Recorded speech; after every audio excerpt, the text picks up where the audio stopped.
sholat. Tapi bukan kalau kita meninggalkan sholat, bukan. Tapi kalau kita melalaikan sholat kita, maka saya angkat jari telunjuk saya. Apa yang jatuh? Bukan uang.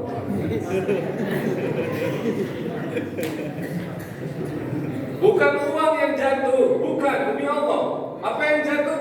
Kehidupan kita akan berantakan. Cita-cita kita nggak akan kesampaian. Kalaupun sampai itu nggak barokah, kawan-kawan. Paham sampai sini? Maka kalau berani kita tinggalin sholat, kasihan ayah kita, kasihan ibunda kita. Diharapin kita jadi anak yang sholat. Nih, orang yang kita lihat selama ini nggak sholat, tapi rezekinya ada, rumah ada, kehidupan dunianya naik terus, naik. Kita lihat dari bawah silau, ya Allah banyak kali mobilnya, tapi nggak pernah datang ke masjid. Kata Abu Askar harus ke masjid, tapi dia kok kaya. Lihat, itu orang sebelum matinya akan jatuh duluan bang. Dia diangkat ke tinggi-tinggi, orang semua lihatnya kagum. Dia bukan dijatuhkan gini bang. Kalau gitu masih enak ya? Masih ya? Tapi dia bukan dijatuhkan, tapi dibanting dari ketinggian gini. Jangan diambil. Itu cara susah nih kalau contohnya dulu. Fokusnya ke bidang. Sampai sini paham ceritanya kira-kira? Maka jangan tinggalkan sholat. Kekuatan kita ada di sana bang. Abang tahu Muhammad Al-Fatih? Siapa itu? Allah. Pemimpin budaya. Bukan, dia yang jualan durian di sini. Kode panitia, tolong ya. Soalnya saya kesini banyak kali durian dari besar-besar kan. Jangan serius sekali walaupun betul. Muhammad Al-Fatih itu salah satu contoh buat kita pemuda muslim. Ingat tadi apa kata Ustaz itu? Kalau ada adik-adik ribut, kalau ada adik-adik ribut jangan disuruh pulang. Muhammad Al-Fatih bilang gini, kalau kalian tidak mendengar suara teriak dan tangis serta tawanya anak-anak kecil, maka tunggu kehancuran generasi kalian. Itu Muhammad Al-Fatih. Muhammad Al-Fatih itu seorang sultan, raja, anak muda, pimpinan negara. Di usia berapa bang? Dia menaklukkan benteng Konstantinopel. Angkat tangan yang tahu. Angkat tangan. Lekul. Angkat tangan mana? Hah? 21 ke 22?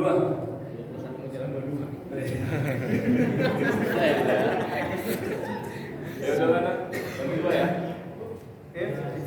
Sama itu, sama siapa tadi namanya? Ikhlas banget. Itu masih siapa sangka kan datang ngaji tiba-tiba dapat rezeki duit 50.000 lumayan tuh es krim. Iya.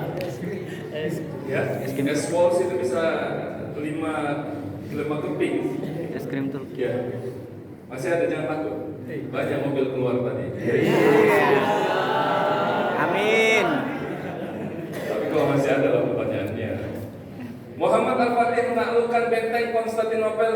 Tapi kakak-kakak ada apa? Ada juga kata jangan khawatir. Maka jawab angkat tangan ya kan. 21 tahun kawan-kawan. Apa yang terjadi? Muhammad Al-Fatih menginginkan dalam hatinya dan dia doa, ya Allah, aku ingin menaklukkan benteng Konstantinopel. Itu benteng yang sangat besar.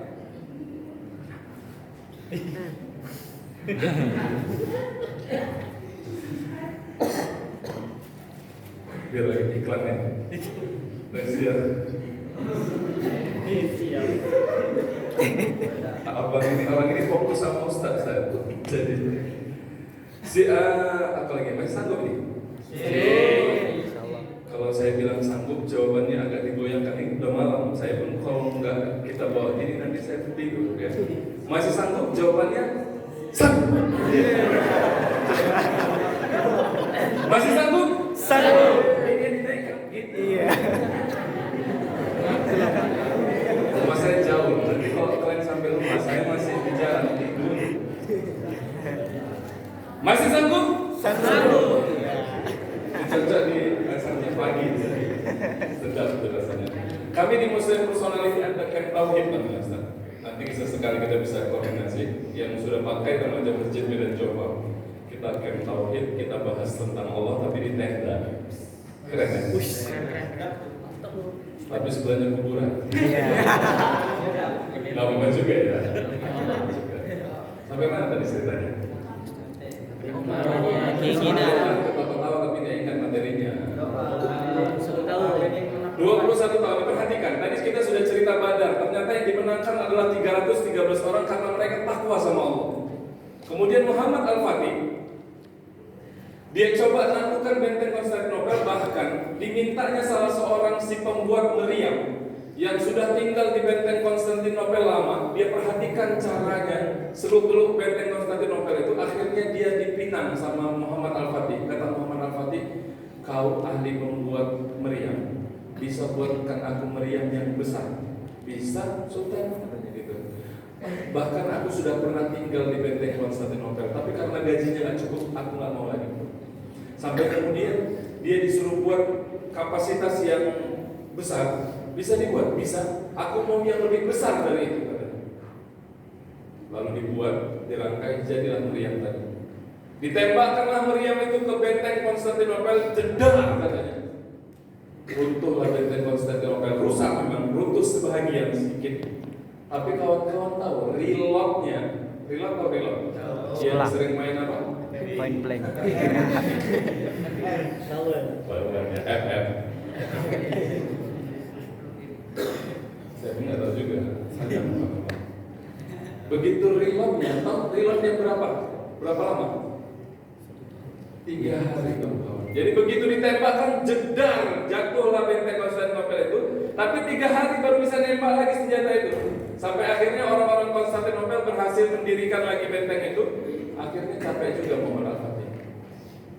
Nggak tembus juga dengan strategi senjata yang kuat, senjata yang hebat, nggak tembus benteng itu. Tapi tahu, sebelum menaklukkan benteng Konstantinopel, tanggal berapa? Tanggal berapa? Masih 21. Kakak-kakak ada yang tahu? Tanggal 27 Kak. Tapi tanggal 26 ada pesan yang sangat menarik Muhammad Al-Fatih kepada seluruh pasukannya. Apa yang dibilang Muhammad Al-Fatih? Kalian tinggalkan strategi tempur kalian. Kalian tinggalkan strategi perang secanggih apapun. Lupakan alat-alat perang yang canggih itu. Kalian aku perintahkan untuk patuh dan taat sama Allah. Baca Quran, puasa, sholat malam kita berjamaah. Dibaguskan. Dia suruh baguskan semua amalan pasukannya. 26 teman-teman, 27-nya pas sore hari. Sore harinya benteng Konstantinopel roboh, jatuh ke tangan Muhammad Al-Fatih. Kenapa? Karena senjatanya yang canggih? Bukan. Karena apa? Karena mereka patuh dan taat sama Allah. Kalau kemudian generasi muslim ini, remaja masjid ini ingin menaklukkan negeri ini dan menguasai negeri ini dan kalian semua jadi pemimpin, maka kalian semua harus dekat dan patuh sama Allah. Sepakat? Takbir! Allahu Akbar. Ada yang di ujung? Gitu ya. Sudah 2 cerita. Sampai sini paham kira-kira? Satu lagi cerita terakhir supaya kawan-kawan paham ini. Ini cerita bukan cerita yang lain. Ini cerita tentang hidup kita yang hari ini sering mengeluhkan tentang masalah hidupnya. Mana mungkin aku bisa jadi orang? Mana mungkin aku bisa jadi ini? Mana mungkin aku bisa jadi itu? Ayahku seperti ini dan lain sebagainya. Tapi fakta sejarah kawan-kawan, cerita itu sering terjadi dengan kita generasi muslim. Mungkin dulu saya karena tinggal di masjid itulah. Hari ini Allah titipkan rezeki barokah mudah-mudahan insyaallah. Nah, hari ini datang ke masjid. Ada 7 golongan orang yang akan mendapatkan naungan di arasnya Allah nanti di naungan Allah di saat pada mahsyar. Salah satunya adalah Pemuda yang hatinya terpaut ke masjid. Pemuda yang hatinya terpaut ke masjid. Jadi kita datang ke masjid ini bukan sekedar kumpul-kumpul, bukan. Kita mau belajar, kita mau semua tahu tentang Allah. Maka kita harus yakin dulu sama Allah, kawan-kawan. Saya sampai jam berapa ini, Pak? Hah? 5 menit? Masya Allah, kenapa tak cakap? Aku cerita macam ni. Sebab saya tak diberitahu. Saya minta waktu 10 menit, 15 menit boleh? Boleh. Biar sampai pesannya. Tadi nggak kasih tahu saya. Saya mohon izin Pak, saya punya kelas itu 12 jam. Dari pagi sampai sore, tapi kalau nggak diingatkan, kayak gini jadinya. Ini belum masuk materi betul. Cuman kita masih mukadimah kawan-kawan. Ya Allah. Takdir. Tadi katanya sanggup. Sanggup? Terakhir kawan-kawan, sebagai pengetahuan kita, sebagai contohnya. Dulu begitu Nabi SAW pindah ke Madinah, terdengar oleh para sahabat 2 kerajaan besar, 2 pemerintahan besar akan perang. Namanya kerajaan Persia dan kerajaan Romawi. Kawan-kawan tahu? Pernah dengar? Madinah negara kecil yang baru didirikan oleh Nabi SAW semenjak hijrah. Tapi kemudian ada negara besar. Hari ini kira-kira Amerika sama Rusia. Seperti itu. Amerika dan Rusia. Ketika itu Romawi, luasnya itu, luas Romawi tahu berapa? Ada yang tahu? Luas Romawi itu Google. Luas Romawi itu 5 juta kilometer. Sedangkan Persia itu luasnya 7,2 juta kilometer. Indonesia berapa luasnya? Yang tahu boleh pulang betul. Kalau nggak cabut KTP. Berapa luas Indonesia, kakak-kakak? Udah kayak Hotman Paris lagi gini. Iya. Tengah ada cincin. Ada yang tahu nggak? Udah lama selama-lama udah peringatan timekeeper 5 menit lagi. Luas Romawi 5 juta kilometer, luas Persia 7,5 kilometer. Iya. Bagus Google. Luas Indonesia itu kalau kita genapkan 2 juta kilometer, kawan-kawan. Dan ternyata di sana Nabi SAW, para sahabat bertanya, wahai Rasulullah, ini ada 2 negara mau perang, Persia dan Romawi, kira-kira yang menang siapa ya Rasul? Karena 2 gajah mau perang ini. Rasul nggak tahu jawab. Akhirnya turun surah Rum. Rulibatir Rum, akan dikalahkan bangsa Rum, tapi tidak dalam waktu yang lama, lebih kurang 6 sampai 10 tahun. Rum akan menang, kawan-kawan. Sampai akhirnya Nabi SAW kirim surat ke Persia. Kirim surat ke Persia pada saat Persia kalah perang sama Romawi. Persia itu berkuasa 1200 tahun, Romawi 1480 tahun. Dikirim surat, Aslam Taslim ya. Siapa nama kaisar Persia? Kisra. Aslam Taslim. Masuk Islam kau hai Kisra, kalau enggak semua kau akan menanggung semua dosa umat pendudukmu. Apa yang terjadi? Dipenggal utusan Rasulullah, mati. Suratnya dikoyak. Dan surat itu sekarang ada di Museum Topkapi. Mana? Di mana tuh? Turki, ya. Bukan Kapadokia. Dia di Topkapi nama museumnya. Kemudian di Romawi. Di Romawi juga dikirim surat. Siapa nama kaisar Romawi? Heraklius, biar cepat ya. Heraklius. Begitu dapat surat dari Nabi SAW, Aslam Taslim ya Heraklius, masuk Islam kau Heraklius. Apakah utusan Nabi dipenggal? Tidak, jawaban. Heraklius bilang, pendeta sini dulu. Ini bukannya surat dari Ahmad Muhammad. Bukankah ini nabi baru yang diceritakan di kitab kita? Panggil dia ke sini, aku akan pindah ke agamanya, aku akan cium tangannya, aku akan peluk tubuhnya. Kata kaisar ketika itu, Heraklius. Tapi apa yang terjadi? Pendetanya bilang, wahai tuan raja, kita ini baru pernah melawan Persia, kenapa kita harus tunduk sama negara yang kecil? Ada yang gitu. Jadi kita harus ngapain? Tantang perang, katanya gitu. Ditantang perang, jumlah pasukan Muslim 24.000, pasukan Romawi ketika itu Dan pimpinan perang ketika itu yang terakhir siapa namanya? Ada yang tahu? Saifullah. Siapa itu? Khalid bin Walid. Pedang. Ya, gelarnya Saifullah. Namanya? Ada Khalid kan? bin Walid. Khalid bin Walid. Akhirnya kawan-kawan, saya menceritakan 24.000 lawan 400.000, yang menang 24.000 kawan-kawan. Perang Mu'tah. Yang menang itu 24.000. Ini menegaskan ketika kita dekat sama Allah, maka urusan dunia ini akan diberesin sama Allah. Caranya datang tepat waktu dan sayang sama orang tua kita. Cuma itu. Pahamin kira-kira ya? Sampai sini paham? Mungkin itu saja lah ya Bang ya.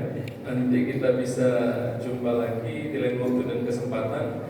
Hadirnya mulai dari asar ya. Mulai dari asar nanti kita ada gamenya. Ini satu game pun belum bisa saya mainkan. Masih banyak duit tadi kan? Belum terbagi semua. Waktunya udah habis. Bukan salah saya tapi kan. Iya.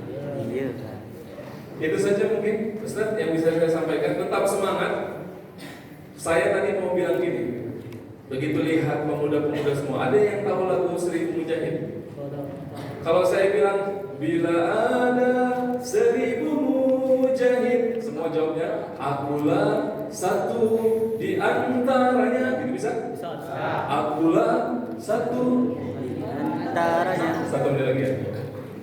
Bila ada 1000 mujahid, akulah satu di antaranya. Bila ada 100 mujahid, akulah satu di antaranya. Bila ada 10 mujahid, akulah satu di antaranya. Bila ada seorang mujahid, semua tangannya, akulah yang menggenggamnya. Gitu ya. Takbir! Allahu Akbar. Allahu Akbar. Saya tutup dengan pantun orang kampung bermain gasing. Cakep. Gasing diputar di atas laut. Cakep. Anyun. Assalamualaikum warahmatullahi wabarakatuh. Waalaikumsalam.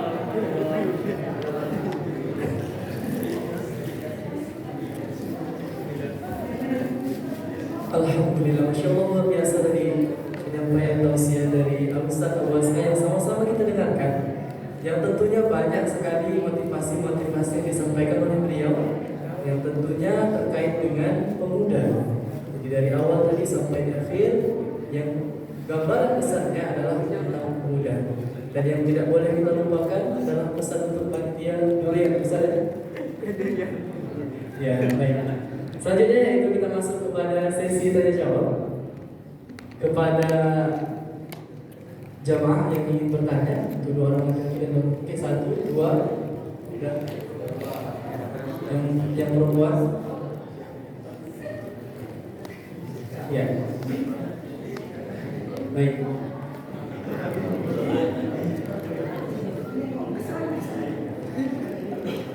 Ya, yang kedua ditanya dari akhwatnya. Oke, baik. Jadi laki-laki dulu kita persilakan.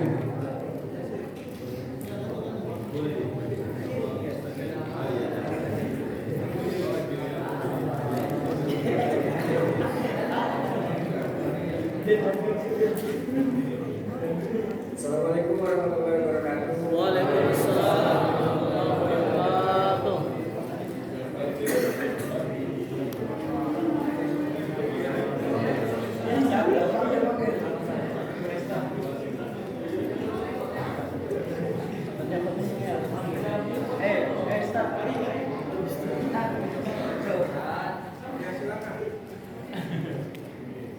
Nama saya Yanti dari Remaja Menjadi Permai.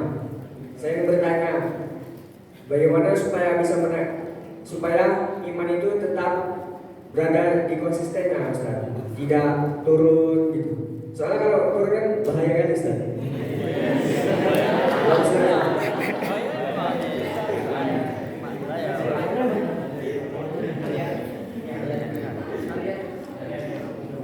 Baik, terima kasih kepada saudara Yanti dari Permai. Kita simak pertanyaannya. Selanjutnya tadi yang belakang.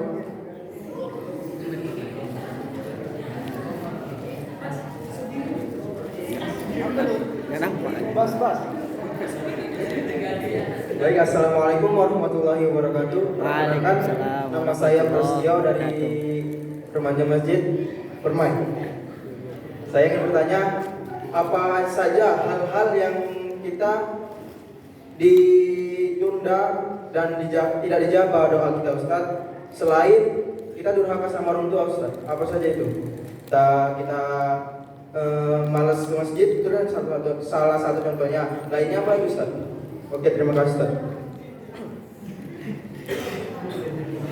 Assalamualaikum warahmatullahi wabarakatuh.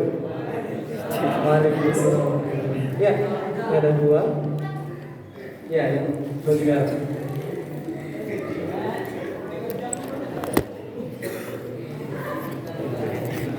Atas. Udah 1 jam.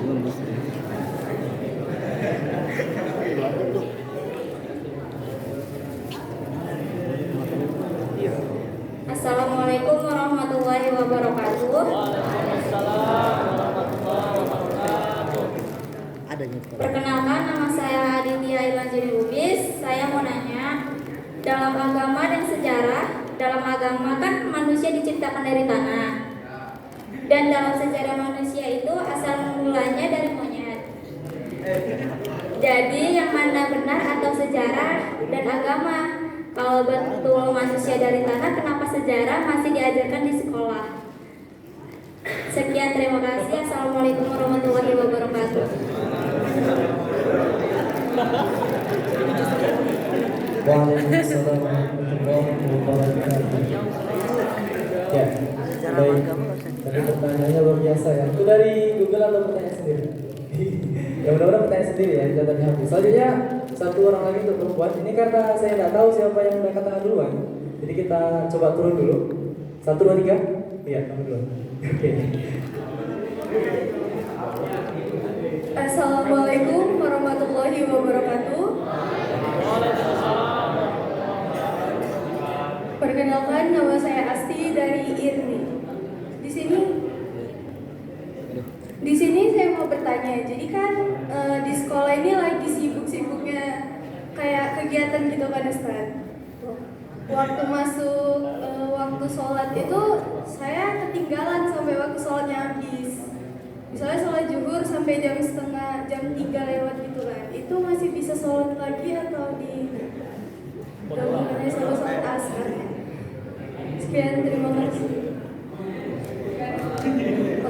Assalamualaikum warahmatullahi wabarakatuh. Waalaikumsalam warahmatullahi wabarakatuh. Baik, Masya Allah, luar biasa pertanyaannya tadi tentang sholat. Terima kasih kepada jemaah yang telah bertanya. Selanjutnya kami persilakan kepada Ustaz untuk menjawab pertanyaan-pertanyaan yang telah disampaikan.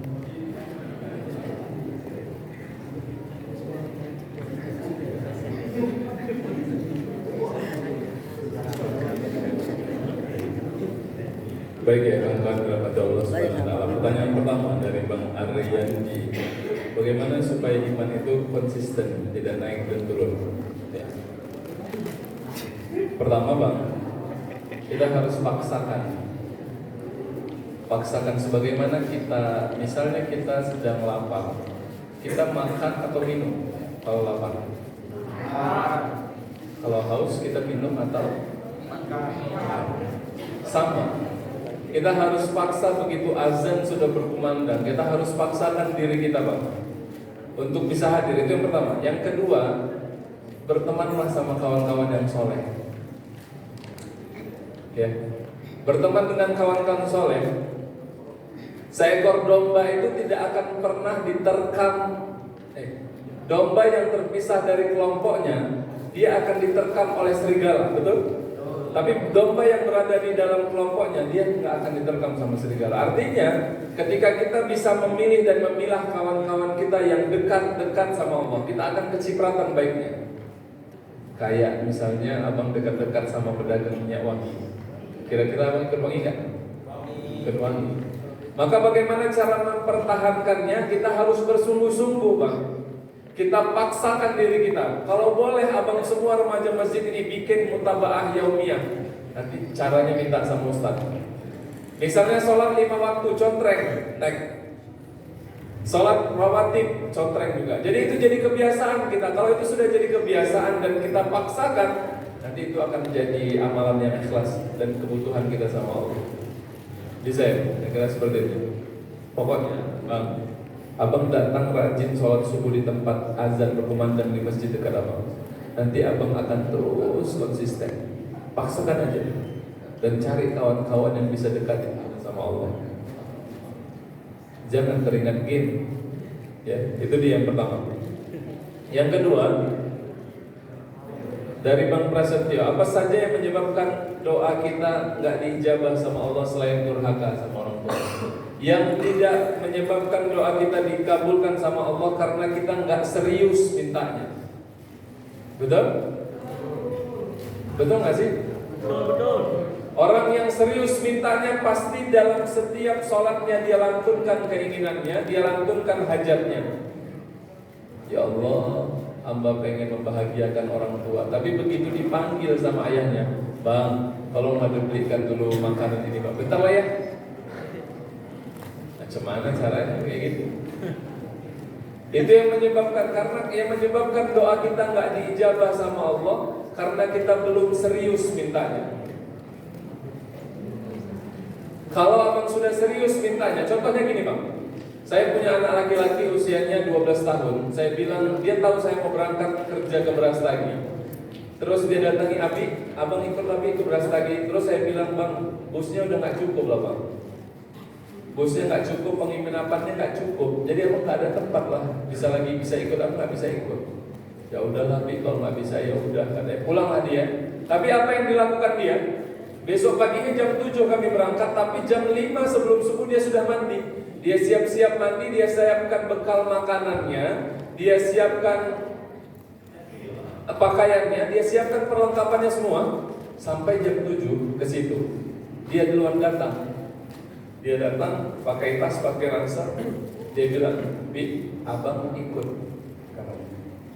Dengan semua persiapannya yang tadi nggak boleh, tapi karena dia bersiap-siap, kira-kira dia diizinin ikut atau enggak? Kenapa? Karena dia serius mintanya. Maka supaya doa kita diijabah sama Allah, dikabulin sama Allah, apapun dia seriuslah mintanya sama Allah. Persiapkanlah diri kita semua, bukan sekedar cakap-cakap kawan-kawan. Betul? Oke. Maka yang ketiga, pertanyaannya tadi, siapa duluan? Itu yang agama atau sejarah? Kalau ternyata sejarah, yang saya pahami Adinda, kakak, bahwa manusia yang diciptakan pertama menurut riwayat agama kita adalah Adam alaihissalam. Kalaupun ada kata teori Darwin itu, nanti Ustaz itu udah jelasin. Saya tak paham lah itu. Pokoknya orang yang pertama, sejarah itu untuk apa diceritakan? Bahkan di Al-Quran itu semuanya hampir sebagian besar ceritanya itu tentang sejarah. Untuk apa sejarah itu? Untuk kita pelajari dan kita contoh. Kenapa ada cerita Nabi Ayub alaihissalam, kenapa ada cerita Yunus alaihissalam, kenapa ada cerita Adam alaihissalam, semua itu untuk kita. Tapi yang saya pahami adalah yang pertama diciptain Allah, asal muasal kita bukan dari monyet. Ya, terima saya. Masa dari monyet? Iya, dari tanah. Nabi Adam diciptain Allah, penciptaan nanti dibaca di Quran ada. Diciptain dari tanah, ditiupkan terus dan lain sebagainya, bukan dari monyet. Kenapa masih diajarkan? Itu sejarah, Pak. Pithecanthropus bojocartensis itu ya namanya. Jadi jangan itu gara-gara kakak cari pertanyaan di Google itu Pak. Oh enggak. Dapat juga kok hadiahnya jam. Ya, jadi sampai situ ya kira-kira yang menurut agama kita itu yang duluan manusia itu diciptain dari tanah. Ya nanti sama Ustaz lah ya jelasin. Ustaz lebih paham tentang penciptaan manusia. Saya izin memang. Terus yang ketiga, yang keempat tadi pertanyaannya, saya kan sekolah, terus azan. Saya cuma bahas kajian-kajian saya itu di kawasan tauhid keyakinan. Jadi nanti urusan fikihnya ke Ustaz itu boleh ya.